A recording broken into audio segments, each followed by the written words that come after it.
പ്രസരിപ്പുള്ള കുഞ്ഞുങ്ങളാണ് ഓരോ കുടുംബത്തിന്റെയും പ്രകാശം. എന്നാൽ തളർന്ന കാൽവെപ്പുകളും വാടിയ മുഖവുമായി പള്ളിക്കൂടം വിട്ടുവരുന്ന നിങ്ങളുടെ പൊന്നോമനകൾ നിങ്ങളെ വല്ലാതെ സങ്കടപ്പെടുത്തില്ലേ? അതിലും വലിയ സങ്കടമല്ലേ അവർ കൊണ്ടുപോയ ആഹാരം പകുതിയിലധികം ബാക്കിയാക്കി തിരികെ കൊണ്ടുവരുമ്പോൾ അമ്മമാർ ഇതുപോലുള്ള അവരുടെ സങ്കടങ്ങൾ അച്ഛന്മാരോട് ഇങ്ങനെ പറയും. ഞാൻ എപ്പോ എഴുന്നേറ്റ് എത്ര കഷ്ടപ്പെട്ടിട്ടാണെന്നോ ഈ ചോറ് നമ്മുടെ പൊന്നമ്മക്ക് കൊടുത്തു വിട്ടത്. ഇത് നോക്കിയേ, ഇന്നും പകുതിയിലധികം ബാക്കി. അവളത് കഴിക്കാതെ വരുമ്പോ എനിക്ക് പറഞ്ഞറിയിക്കാൻ പറ്റാത്ത വിഷമാണ്. വീട്ടിലെ എല്ലാ പ്രശ്നങ്ങൾക്കും പരിഹാരം കാണുന്ന മായാചാലക്കാരനാണല്ലോ അച്ഛൻ. വീട്ടിലെ ഓരോ അംഗത്തിന്റെയും സങ്കടം അച്ഛന്റെയും കൂടി സങ്കടമാണ്. അതുകൊണ്ട് തന്നെ പൊന്നുവിന്റെ അച്ഛൻ അമ്മയോട് സ്വകാര്യമായി പറഞ്ഞു, പരിഹാരം ഉണ്ടാക്കാന്നേ. ഏത് വിഷയത്തിനാ പരിഹാരം ഇല്ലാത്തത്? പൊന്നു ഇന്ന് വളരെയധികം ഉന്മേഷവതിയും ആഹ്ലാദവതിയുമാണ്.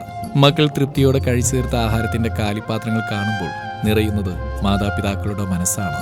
അച്ഛൻ അമ്മയുടെ കാതിൽ മന്ത്രിച്ച ആ രഹസ്യം അത് ഇതാണ്.